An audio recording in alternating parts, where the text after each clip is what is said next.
hari. Pasar ini dihidupkan oleh geliat orang-orang dari segala profesi.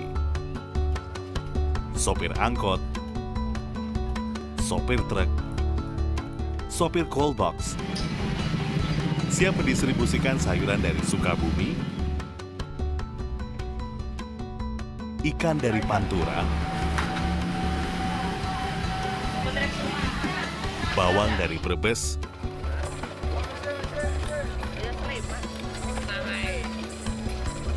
pisang dari Lampung.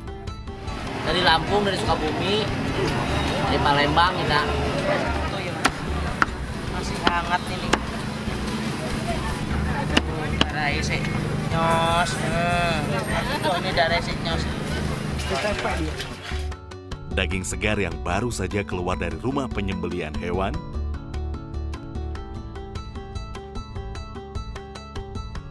dan berbagai produk dari seluruh penjuru daerah.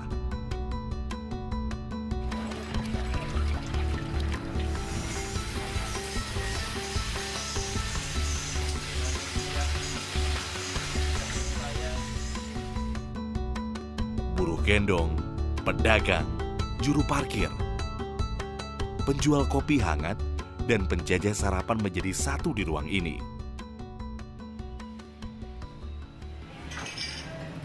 Mereka sudah saling mengenal satu sama lain selayaknya keluarga mereka sendiri.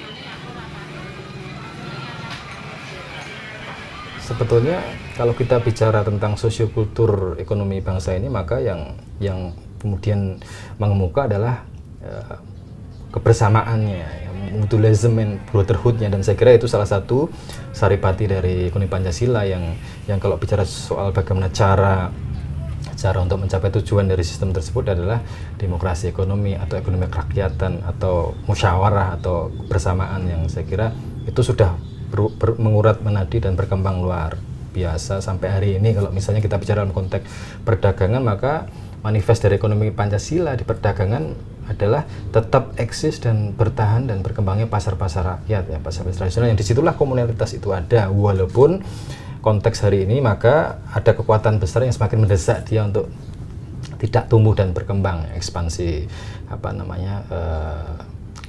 pasar-pasar global atau yang hypermarket dan sebagainya.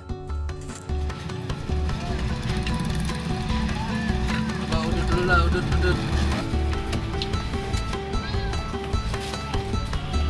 Terima kasih ya.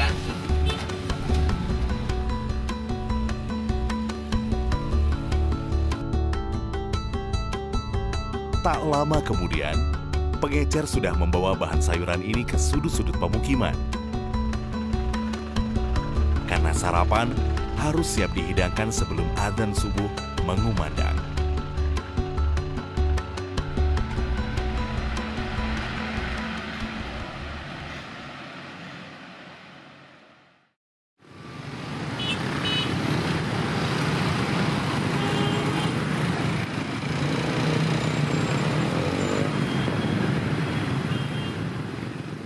Pagi di Jakarta, sebelum matahari terbit, sebagian besar para pekerja mulai meninggalkan rumah, kos maupun rumah petak yang dikontraknya. Semua moda transportasi sesak pagi ini. Tidur berdiri adalah hal yang lazim terjadi. Jalanan penuh dengan kendaraan.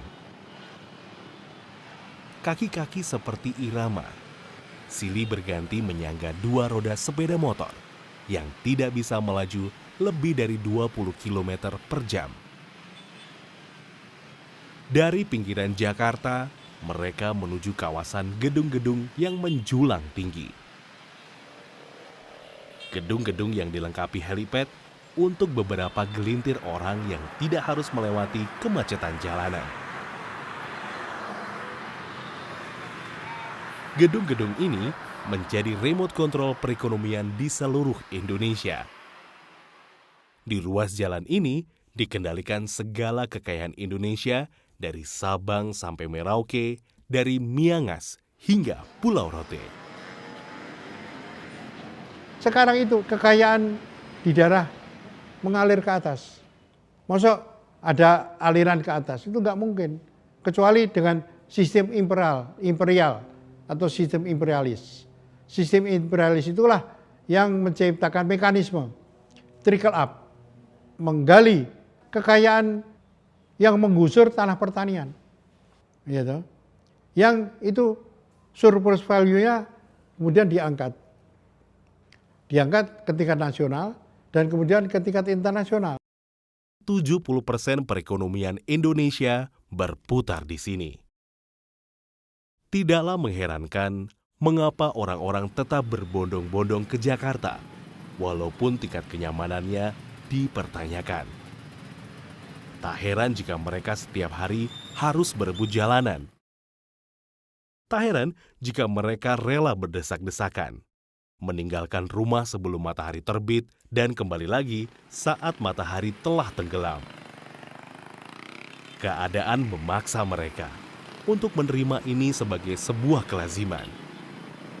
Kalau ekonomi pedesaan itu bisa dibangun, maka tidak perlu pergi ke kota untuk mencari pekerjaan sebagai buruh. Dia bisa mengembangkan ekonominya sendiri di daerah pedesaan.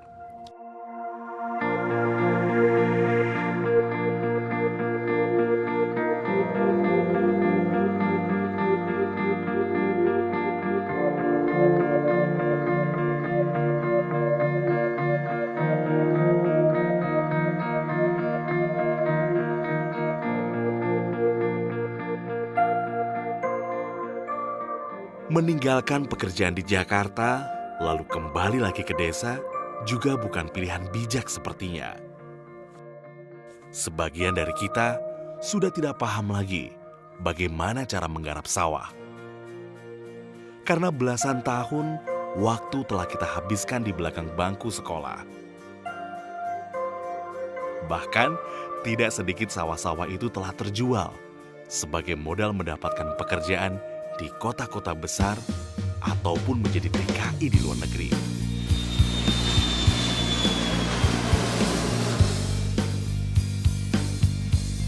Dan lahan itu kini berganti wujud menjadi lahan bisnis properti dan kawasan industri. Sekarang tuh kekuatan ekonomi dipegang oleh siapa yang punya modal. Ya, dengan prinsip yang bertentangan dengan musyawarah mufakat. Jadi siapa yang mempunyai uang banyak, itu yang menguasai kekuatan ekonomi.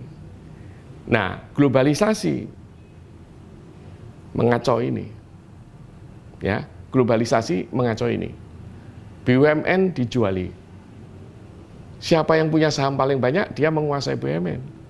Pasal 33 Undang-Undang Dasar 1945 telah jelas menyatakan bahwa perekonomian disusun sebagai usaha bersama berdasarkan atas asas kekeluargaan. Cabang-cabang produksi yang penting bagi negara dan menguasai hajat hidup orang banyak dikuasai oleh negara. Bumi dan air dan kekayaan yang terkandung di dalamnya dikuasai oleh negara dan dipergunakan untuk sebesar-besar kemakmuran rakyat. Menurut saya, pendekatan yang dilakukan oleh pemerintah itu makin menjauh, yaitu makin mengarah kepada ekonomi neoliberal. Indonesia itu merupakan negara outsourcing. Jadi Indonesia itu tidak melakukan industrialisasi. Karena Indonesia itu hanya memiliki pabrik saja. Itu pun juga tidak menyelenggarakan pendirian pabrik di Indonesia, tapi milik asing. Negara itu berfungsi sebagai tukang pembersih WC yang diberakin oleh ekonomi kapitalis. Coba kita tengok apa yang menempel di tubuh kita. Coba kita tengok isi rumah kita. Coba kita tengok isi dapur kita. Coba kita tengok isi kamar mandi kita. Segala sesuatu yang melekat dengan diri kita pun ternyata telah dikuasai oleh orang asing. Dan itu tanpa kita sadari. Ya, kita tidak menyadari penjajahan baru negeri ini. Bahkan kita tidak menyadari untuk benci terhadap fundamental dasar negeri ini. Tak kita sadari bahwa kita telah menganggap Pancasila sudah basi. Nah, fobia Pancasila itu waktu itu suasananya begini. Masyarakat itu merasa ada yang tidak sesungguhnya mengenai tafsir yang diajarkan atau ditatarkan lewat penataran P4. Orang ingin sebetulnya kembali ke Pancasila dalam arti tafsir yang awalnya. Cuma karena yang berlaku waktu itu adalah versi pemerintahan kala itu, ya akhirnya orang ya udah diam aja. Diam dalam arti sebetulnya nggak begitu setuju dengan tafsiran Pancasila versi rezim zaman itu. Yang saya maksud dengan fobia Pancasila itu waktu itu. Secara hierarkis ya, yuridis, penafsiran Pancasila itu tidak lain tidak bukan adalah batang tubuh. Ya, ini pembukaan, ini batang tubuh. Jadi kalau di pembukaan ada Pancasila, maka penafsirannya di batang tubuh itu gitu. Termasuk kalau mau bicara ekonomi. Artinya apa? Penafsiran Pancasila sebagai ideologi negara dalam bidang ekonomi tidak lain tidak bukan seharusnya adalah pasal 33. Metodenya itu dapat dilihat dari pasal 33 Undang-Undang Dasar 45, khususnya ayat 1 yang mengatakan bahwa susunan atau sistem ekonomi Indonesia itu dibangun sebagai usaha bersama berdasarkan azas kekeluargaan. Nah, apa itu azas kekeluargaan? Azas kekeluargaan itu menurut penjelasan Bung Hatta adalah sebuah istilah yang digali dari Taman Siswa yang menjelaskan hubungan antara ya murid-murid yang tinggal ya dan belajar bersama guru. Jadi azas kekeluargaan itu tidak bercerita mengenai hubungan suami istri, hubungan bapak anak, hubungan paman ponakan. No, azas kekeluargaan itu bercerita mengenai hubungan guru dan murid-muridnya. Dan mereka tidak bicara mengenai makanan, mereka tidak bicara mengenai pakaian, mereka tidak bicara mengenai harta benda. Guru dan murid bicara mengenai ilmu pengetahuan. Nah, ini dalam sekali. Itu lebih dalam dari sosialisme. Proklamasi.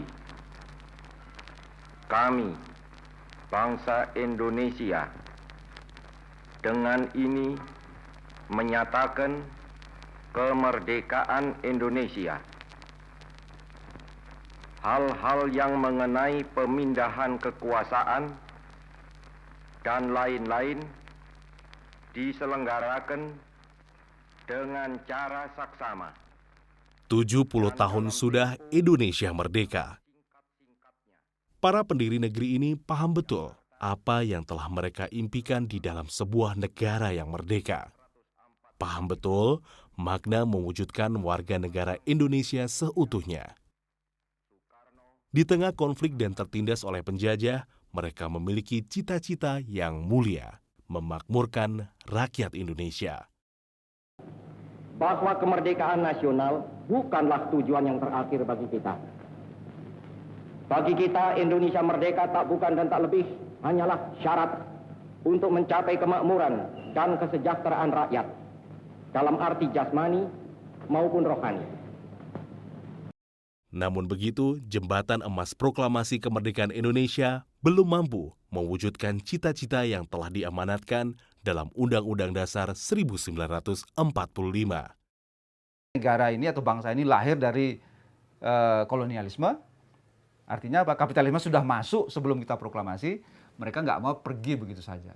Jadi memang benar kita proklamasi 45. Memang benar kita punya Pancasila. Memang benar kita punya Undang-Undang Dasar 45. Pertanyaannya kemudian adalah, apakah pihak-pihak yang selama ini mengeruk keuntungan dari bumi Indonesia ikhlas apa tidak? Menerima itu secara sukarela atau tidak? Oke? Maka terjadilah subversi pertama setelah proklamasi. Apa itu? Yaitu terjadinya agresi pertama, agresi kedua tahun 47-48. Ini bukti fisik ya, bahwa pihak kolonial tidak rela Indonesia merdeka. The Dutch Armed Forces launched their first military action in an assault to destroy the Republic of Indonesia. Lalu perang ini ya tidak menyelesaikan masalah, ya macam-macam sikap kemudian berkembang, ada yang pro, ada yang kontra, ya kan? Tapi lalu kemudian ada juga kelompok yang mencoba membawa masalah ini ke dalam pendekatan diplomasi. Maka terjadilah ya peristiwa konferensi yang dikenal sebagai konferensi meja bundar. zich in een zin zullen ontwikkelen welke tot welvaart en geluk van onze beide volken leiden.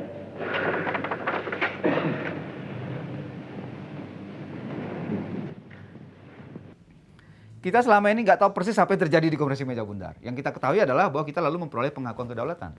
Ternyata pengakuan kedaulatan yang kita terima tahun 49 itu, ya, itu disertai dengan 3 syarat ekonomi.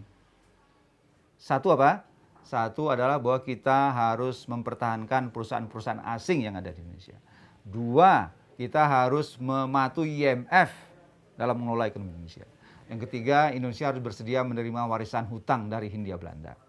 Penjajah yang berhutang, yang dijajah yang disuruh bayar. Tanggal 23 Agustus 65, kemarahan Soekarno terhadap neokolonialisme dan imperialisme itu semua memuncak. Kita tidak lagi hanya membatalkan KMB, tapi kemudian Soekarno menerbitkan Undang-Undang Nomor 16 tahun 65, tanggal 23 Agustus 65. Isinya apa? Mengakhiri segala bentuk keterlibatan perusahaan asing di Indonesia. Sudah nggak ada kompromi. Pertanyaannya, Nekolim terima apa tidak? Saya tadinya susah juga ya, tapi saya tertarik dengan tanggal. Bahwa undang-undang itu keluar tanggal 23 Agustus 65. Ya, lalu ada peristiwa besar terjadi 30 September. Ya, hanya dalam tempo 5 minggu. Ada hubungan nggak antara Undang-Undang Nomor 1665 dengan Gestok? Ya, lalu saya temukan bukti ya berupa beberapa undang-undang, yaitu Undang-Undang Nomor 7, Undang-Undang Nomor 8, Undang-Undang Nomor 9. Isinya apa? Undang-Undang Nomor 7 sepakat mengangsur kembali hutang-hutang Hindia Belanda. Ini November 66. Undang-Undang Nomor 8 mendaftar menjadi anggota ASEAN Development Bank. Undang-Undang Nomor 9 mendaftar kembali menjadi anggota IMF dan World Bank. Clear, saya bilang. Tafsir saya apa? Tafsir saya Gestok itu adalah rekayasa korporasi-korporasi asing untuk menghabisi rezim Soekarno. Nah, setelah itu baru terbentuklah rezim Soeharto. Yang saya lebih suka menyebutnya sebagai rezim kontra-revolusioner. Ya, dan kemudian mafia Berkeley sudah selesai sekolah, ya, lalu pulang, masuk, bergabung, memperkuat pemerintahan Soeharto. Ya, dengan dilaksanakannya agenda-agenda ekonomi neoliberal, dan itu belum selesai. Ternyata yang menjadi common enemy pihak kolonial selama ini, ya, itu adalah pasal 33 Undang-Undang Dasar 45. Maka tahun 2002 terjadilah ya upaya amandemen terhadap pasal 33. Nah, saya hakul yakin ya dengan cara berpikir saya ini. Kenapa? Buktinya setelah upaya amandemen itu dilakukan, yang ternyata yang berhasil dilakukan hanya menghilangkan penjelasan. Sementara batang tubuh ayat 1, 2, 3 tetap. Dan sampai detik ini ya sejumlah undang-undang diuji di MK dengan berbekal pasal 33 ayat 1, 2, dan 3. Dan undang-undang itu batal demi hukum. Mulai dari undang-undang kelistrikan, undang migas, ya, lalu yang terbaru undang-undang sumber daya air. Nah, itu, ya. Jadi saya kira jelas ya apa yang sedang terjadi gitu. Ya. Kalau kita konsisten dengan cita-cita proklamasi amanat konstitusi sampai kepada pasal 33, maka ya hampir boleh dikatakan sangat terbatas tempat bagi ekspansi kapitalisme di Republik ini. Ya, kemerdekaan itu bukanlah sesuatu yang ya sekali jadi, tapi sesuatu yang harus terus-menerus diperjuangkan. Saudara-saudara, rapat saya buka. Hari ini kita menempuh lagi suatu saat yang bersejarah dalam perjuangan kita. Kedua delegasi, yaitu delegasi Republik Indonesia dan delegasi BFO, sudah dapat persetujuan tentang suatu konstitusi, rencana konstitusi yang nanti akan kita tanda tangani dan sesudah itu akan diserahkan kepada delegasi Belanda. Kritik terhadap relevansi teori-teori ekonomi barat kayak gitu tuh di Indonesia itu sebenarnya sudah dimulai bahkan oleh sarjana Belanda sendiri kayak gitu tuh. Sejak zaman Buke kayak gitu tuh. Buke sejak awal abad ke-20 kayak gitu sudah melontarkan kritik bahwa untuk konteks Hindia Belanda, nama Indonesia waktu itu, kita tidak bisa semata-mata hanya menerapkan teori ekonomi konvensional kayak gitu tuh, yang lahir dalam konteks revolusi industri di Eropa kayak gitu. Dibutuhkan pendekatan-pendekatan baru kayak gitu tuh, untuk untuk konteks Hindia Belanda kayak gitu tuh, yang itu berbeda dengan teori ekonomi atau ilmu ekonomi yang konvensional lahir di Eropa kayak gitu. Nah, bahkan sarjana Belanda sendiri sudah mengawali kritik itu, yang kemudian dilanjutkan oleh sarjana-sarjana kita kayak gitu. Sejak generasinya Hatta, yang kemudian sampai ke generasinya Mubiarto dan kawan-kawan, sampai menjadi term ekonomi Pancasila itu. Hari ini adalah saat yang tepat untuk sadar dari ilusi. Kembali berpijak di bumi kita sendiri, yaitu bumi pertiwi. Saatnya kita memahami buah pikir para pendiri negeri. Ikut mengantarkan cita-cita yang telah diamanatkan pada Undang-Undang Dasar 1945 dan Pancasila. Nah, penyusunan buku ini termasuk ke dalam ikhtiar itu kayak gitu tuh. Untuk mengumpulkan ikhtiar-ikhtiar yang sudah dilakukan oleh para sarjana ekonomi sebelum kita kayak gitu tuh. Yang mencoba berusaha kayak gitu, untuk mengangkat nilai-nilai yang hidup di dalam praksis kehidupan ekonomi rakyat ini ke level teori kayak gitu. Itu sih ada materi kuliah ada Mas ya? Materi kuliah ada. Tapi nggak banyak. Ada juga bahkan kita memasukkan surat pembaca. Jadi konteksnya biasanya adalah saat ada polemik ekonomi. Jadi misalnya pada tahun 80-an awal, 81-82 terjadi polemik ekonomi Pancasila antara sumbernya dari peristiwa sebuah seminar. Persoalannya sekarang kemudian kenapa seolah-olah gitu ekonomi Pancasila ini tidak bergaung kayak gitu, atau kemudian ini seolah-olah kendur kayak gitu. Bahkan Pancasila sendiri tidak lagi banyak disebut kayak gitu. Nah, saya melihat bahwa itu disebabkan oleh absennya kerja kesarjanaan kayak gitu. Dunia akademi tak lagi membumi. Ajarannya semakin jauh dari amanat konstitusi. Undang-Undang Dasar 1945 dan Pancasila hanya ada di upacara bendera. Pancasila. Pancasila. Satu. Ketuhanan yang Maha Esa. Ketuhanan yang Maha Esa. Dua. Kemanusiaan yang adil dan beradab. Kemanusiaan yang adil dan beradab. Tiga. Persatuan Indonesia. Menurut saya terjadi apa yang disebut penjajahan akademis. Di fakultas-fakultas ekonomi itu buku-buku baru dari barat pasti ditelan aja gitu. Pasti diajarkan. Saya itu tiba-tiba didikte oleh ketua prodi, anak kecil gitu. Ya kalau saya senior ya nyebut mereka anak kecil gitu ya. Harus pakai buku ini. Saya menolak. Dan amit-amit dalam buku itu tidak ada perkataan cooperation. Adanya competition. Nah, bangsa kita kan kalau sila keempat tadi kan kerjasama, bukan bersaing. Buku itu isinya bersaing, tidak ada kerjasama, tidak ada cooperation, tidak ada perkataan people, tidak ada perkataan the people. Adanya capital. Anda datang ke Visipol, orang Visipol tidak mengerti demokrasi ekonomi, taunya demokrasi politik. Anda datang ke Fakultas Ilmu Ekonomi, mereka malah nggak pernah dengar kata-kata demokrasi ekonomi. Nah, ini kan celaka. Padahal kata-kata itu adalah amanat Undang-Undang Dasar. Ini masalah serius kan?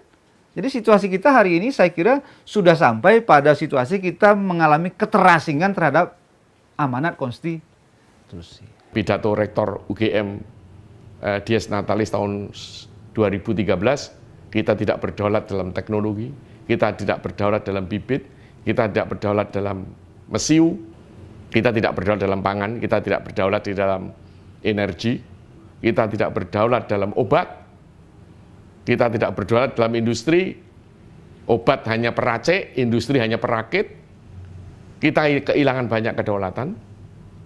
Nah, saya menuding apa yang kau ajarkan kepada para mahasiswamu.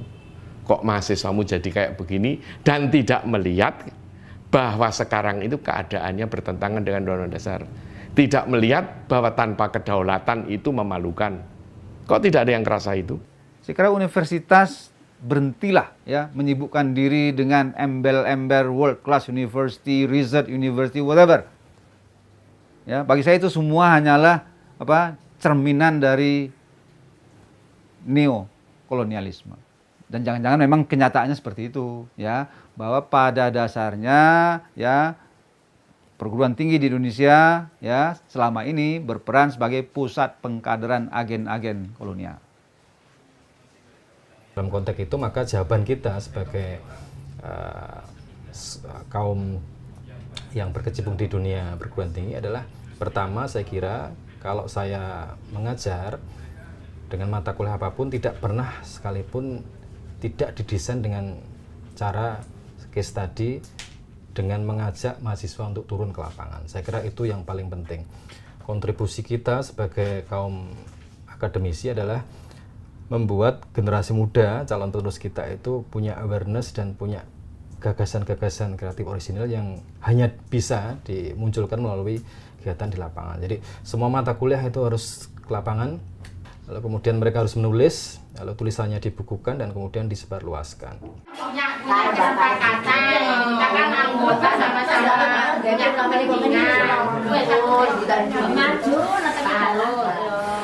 Nah, saya melihat di level praksis, praktek kegiatan berekonomi masyarakat kayak gitu, itu secara normatif itu dekat dengan apa yang dikonsepkan oleh para pemikir ekonomi kita sebagai ekonomi Pancasila.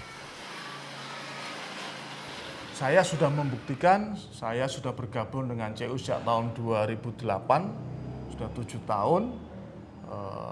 Lembaga ini survive, anggota kita terus bertambah setiap tahun. Ini tidak utopis, ini nyata. Ya. Yang menganggap ini utopis adalah orang-orang yang belum mendapatkan hidayah dari Tuhan. Karena jalan kebenaran pun oleh Tuhan terus diberi, didukung. Ya. Ini terbukti. Dan kalau CU Semangkar dibaca sebagai satu CU ini aja ya kecil. Kita ini anggota jaringan nasional, jaringan regional, jaringan global. Jadi kekuatannya sebenarnya ada. Tinggal para akademisi di kampus mau nggak memvalidasi, melegitimasi ini menjadi salah satu bahan ajar ilmu. Jadi mau mengilmukan ini di kampus apa enggak. Tapi kalau perguruan tinggi nggak mau ya nggak apa-apa. Kita akan terus begini karena rakyat harus hidup day to day setiap hari. Karena itu maka Mubiarto Institute itu saya sarankan untuk membuat istilahnya Samir Amin adalah teori ekonomi perlawanan. Teori ekonomi perlawanan. Teori ekonomi perlawanan itu apa? Yaitu teori ekonomi yang membebaskan. Membebaskan negara-negara miskin, negara-negara berkembang dari ketergantungan. Dari posisinya sebagai negara outsourcing.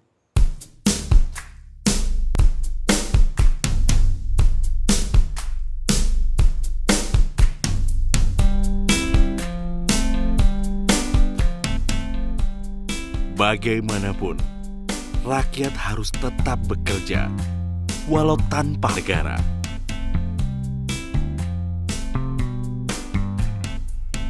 Roda ekonomi harus tetap mereka jalankan. meski dengan cara mereka sendiri dan meski di tengah ancaman sistem ekonomi global yang semakin menjadi.